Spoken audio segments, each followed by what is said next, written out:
you rock stars. Today, I want to talk about something that I believe affects us all to one degree or another, and especially women. That is negative self-talk. Show of hands, who has this voice in their head that questions and criticizes them all the time, says things like, you don't know enough to contribute to this discussion.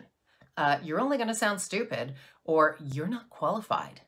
If I asked you to write a list of what that troublesome inner voice says, I would bet that you could write an instant novel. However, if I asked you to write a list of awesome things about yourself, things would get very uncomfortable and you probably wouldn't write a lot, if anything.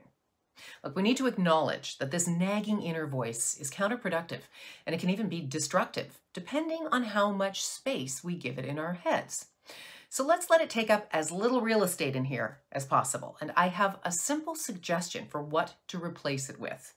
And no, I'm not going to suggest the Stuart Smalley method. Remember that SNL character who used to look in the mirror and say, I'm good enough, I'm smart enough, and gosh darn it, people like me.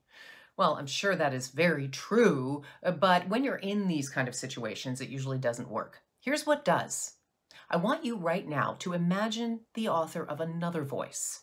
Not you. It doesn't work when you're in these situations and you're stressed out. Now, I'm thinking someone who knows you very well and would advocate on your behalf. Is it a partner, a parent, best friend, mentor? Think about who would defend and promote you. Now, do you have that person in mind? Good. Keep her there. Next time that nagging internal voice rears its head saying something like, who are you to make a suggestion like that to your boss? I want you to call on that advocate. Ask him or her what they would say in response. And if you're close with this person, the answer will actually come almost immediately. They would say something like, you are a competent person with a lot of experience that can help your boss, so speak up.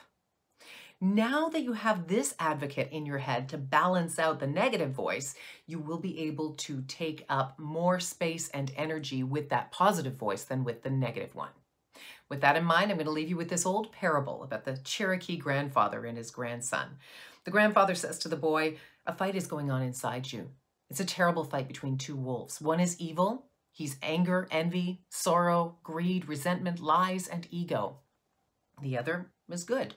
He's joy, peace, love, hope, humility, generosity, and truth.